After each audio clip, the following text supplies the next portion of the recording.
Okay, what's up mga dre? Magandang umaga, magandang hapon, magandang tanghali sa mga tayo naroroon. At sama niyo ako mga dre sa aking pagbiyahe sa biyahe natin ngayong araw. Sama niyo ako para makita niyo rin kung ano dapat ginagawa namin sa pagbiyahe. Ito may bago na akong booking at papunta ito sa Victory Liner. 5 star pala, sa Pasay lang din. So sama niyo mga dre, punta natin muna siya at saan natin siya kukunin. So, dito lang siya sa may linya.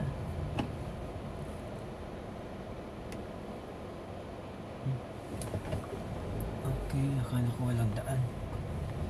So may lusutan pala dito. Okay, tayo natin ilaw kasi medyo gabi pa. Yan mga dre, at samahan niyo ako makita natin na saan ba tayo na doon. Punta natin siya. So yan ay pupunta natin ang ating unang pasahero. Dito lang naman siya sa Pasay, ating kukunin. So dito pag araw kasi mga dre ay ating dinadaanan ay sobrang sikip dito kasi matingnan nyo, mapaligid natin na dinadaanan ay maraming parking. Si tatay, lumabli muna tayo at ako'y nadaan. Okay, yan. Ma-enjoy nyo rin mga dre kung saan kayo naroroon at piling nyo rin nasa Maynila na rin kayo sa Pilipinas.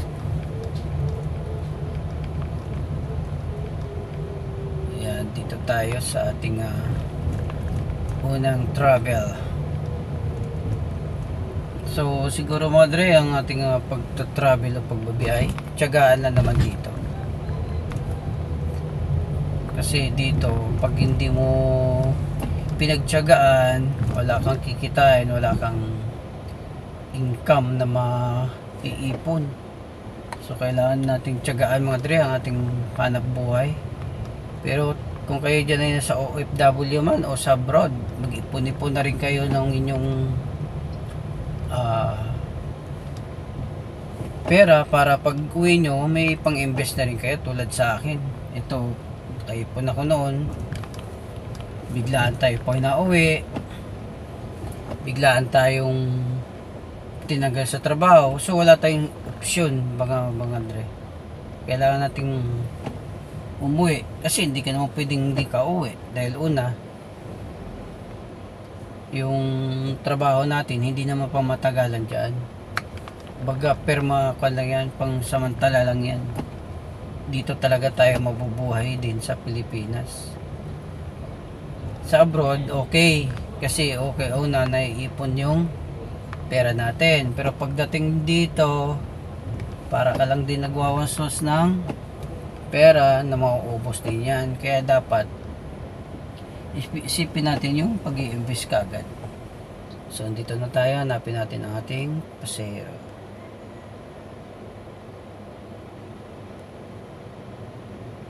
Tawagan natin siya. Siguro ito ay babiyahe papuntang probinsya.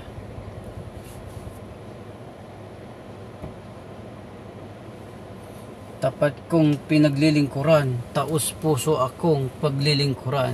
Calixto, nasa Pasay tayo.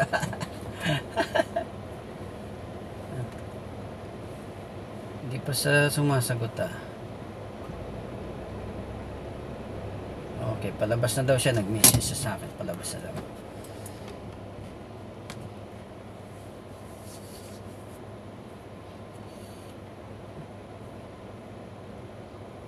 Dito naman sa Pilipinas, sa sipag at tiyaga lang naman ang kailangan natin dito mga dahil. Kasi sa abroad ganun din naman, masipag at tiyaga din naman tayo.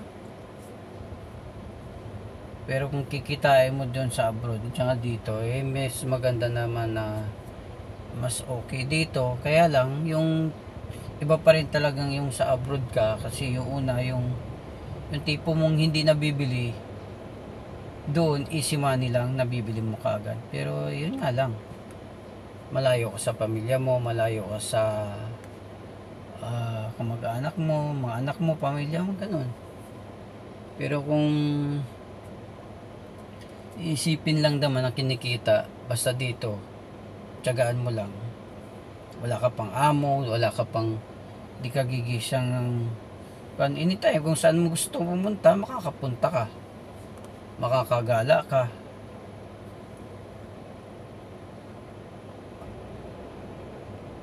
Sa MOA pala to. Kala ko sa 5 star, pero 5 star siya. Ito mga di. Magandang umaga po. Morning. Kay Jason po. Yes po. Okay.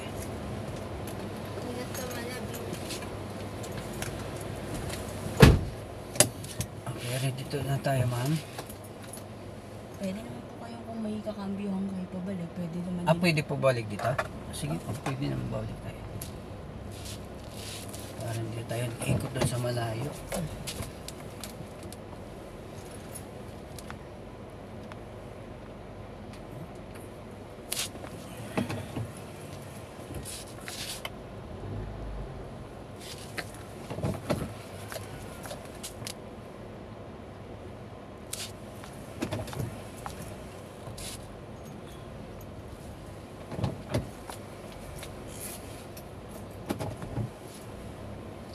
Sarado ang joke mo kuya eh. Bali siya makapagano na tayo. Sarado yung joke mo. Malamang yan. Lagi yan eh. Pag Sunday. Ay, oo, kasi may nagja-jogging po dyan. May mga fun run. Doon sa Makati, ganun din po eh. Bali, sinarado din po yung Ayala. Sinagado rin?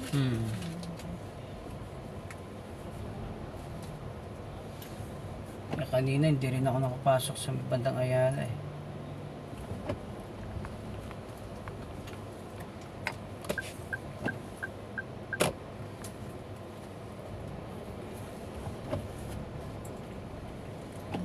May nakakasalubong pa pala. Medyo masigip lang kasi dito, no? Ano? Oo. Pero kung hindi ganitong ano naman, ayan yun. Pwede na tayo kumanan dyan. Dito tayo. Diretso na mo kayo kasi makapapasok siya. Kasi deliver yata ng oras yung deliver ng mga palengke kasi ito yun. Kaya,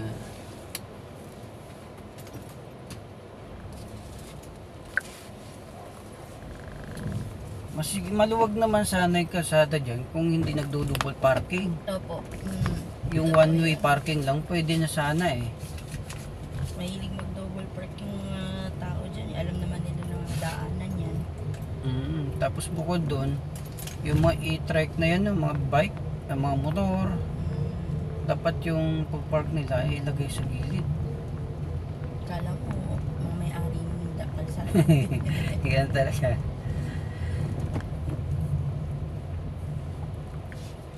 Wala kasi yata dito nagkukan eh, roll atag ito, nag-clearing.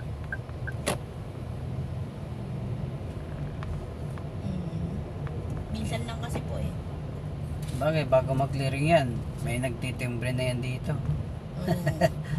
Kaya hindi na mahuli-huli sila.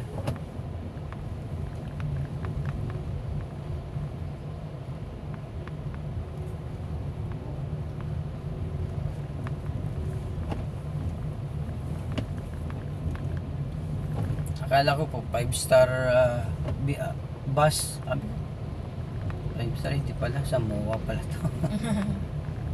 5 Ecom po. 5 Ecom pala.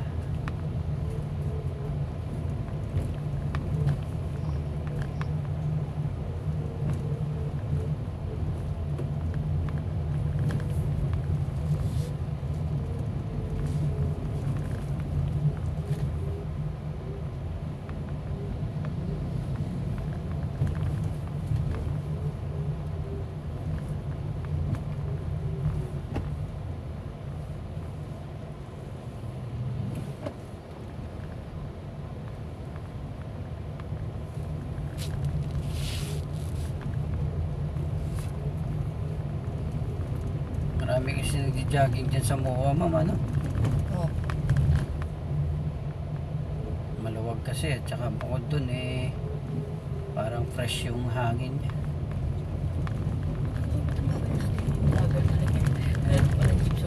po sa unahan eh. Jeep kasi pupunta nyo yan. Jeep ng Dominga. Mm.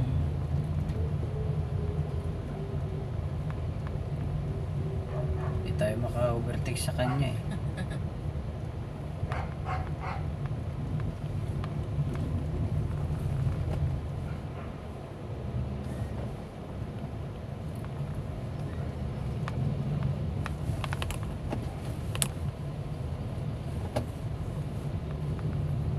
Buti nga, hindi na piece out yung mga jeep na yan, ano? Sabi, piece out na eh.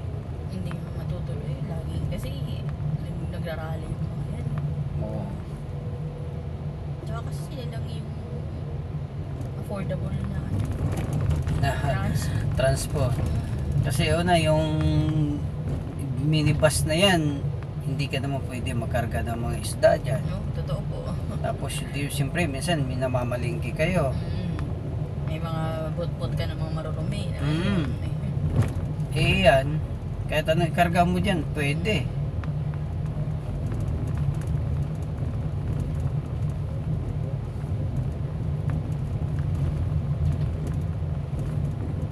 Tsaka yan na yung pinaka natin, transportation.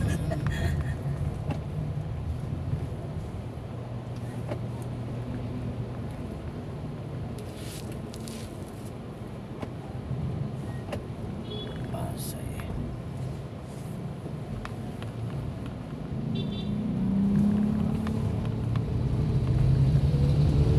Yung Makapagal sarado yun, ma'am, no? Opo. O Ruas Boulevard Ay, na hindi tayo? po. Makapagal po ang bukas. Bukas. Bukas po yan, pero iikarado po yun. Oo.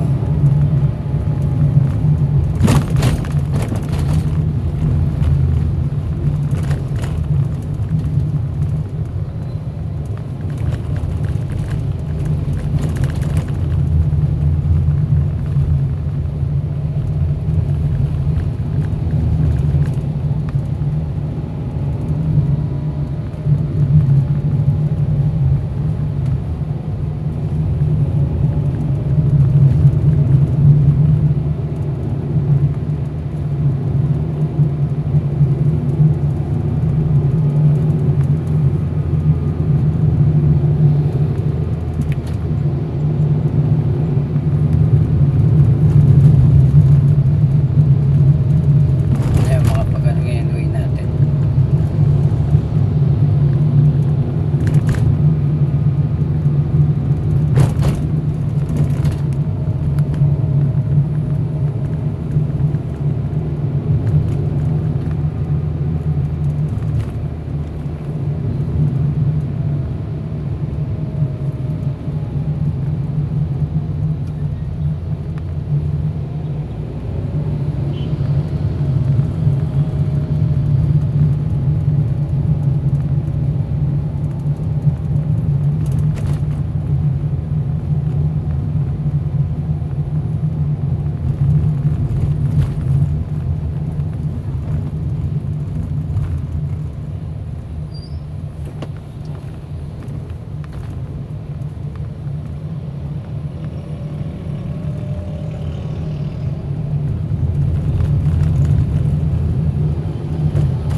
Ayun o, gaya niya. May mga orange na agad. Mm.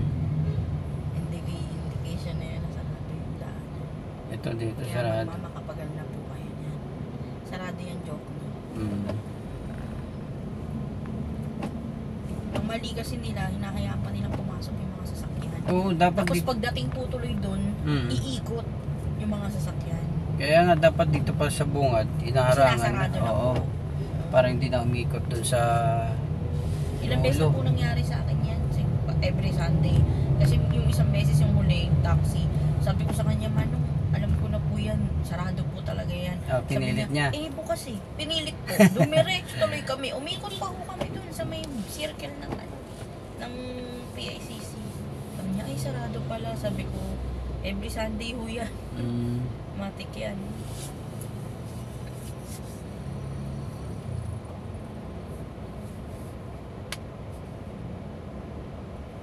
Dito kasi pagka dapat bungad pa lang, inaharangan na. Hmm.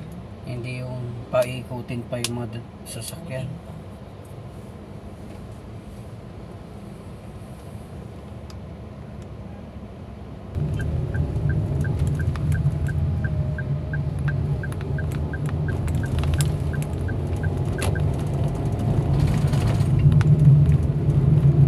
Ano, zipper lane na pala rito. Pa?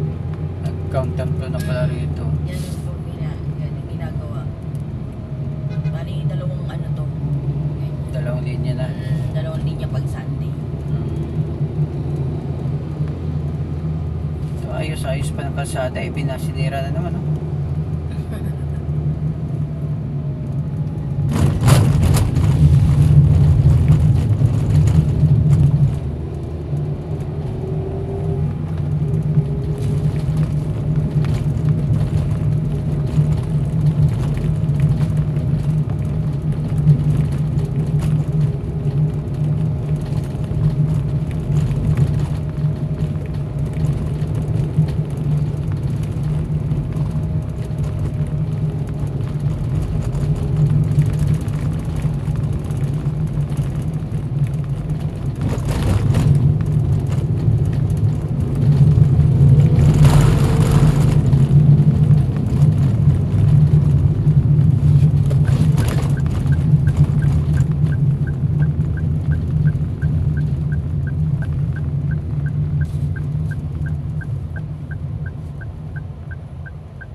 Papalayo pa siya tuloy. Oh.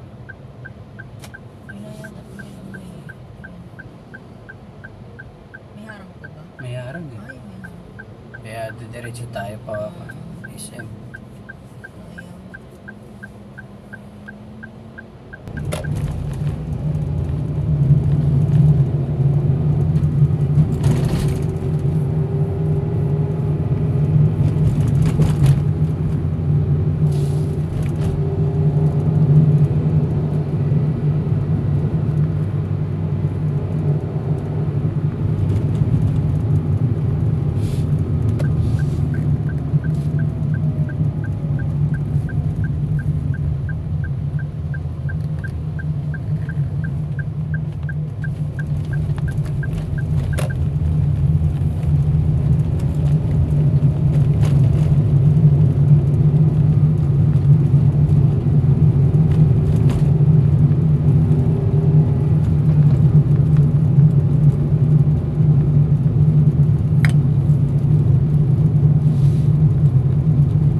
Pwede na po tayong kumalawan.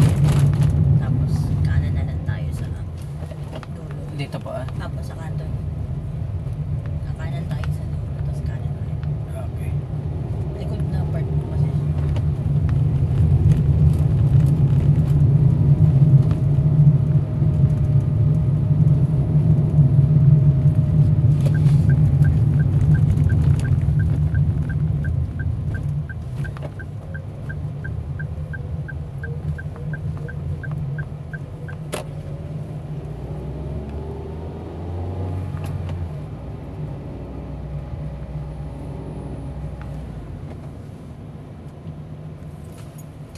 Tapos kanan.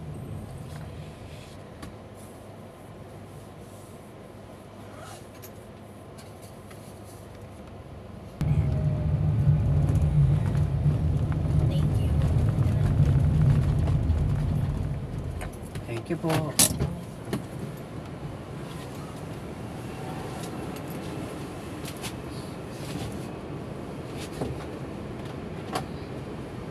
Sige po ma'am. Okay mga dre, na-drop na natin ating unang pasahero. So hanggang dito na siguro mga panadre ang ating pagbablog. Don't forget to subscribe this channel para like update sa aking pag-upload. Bye bye!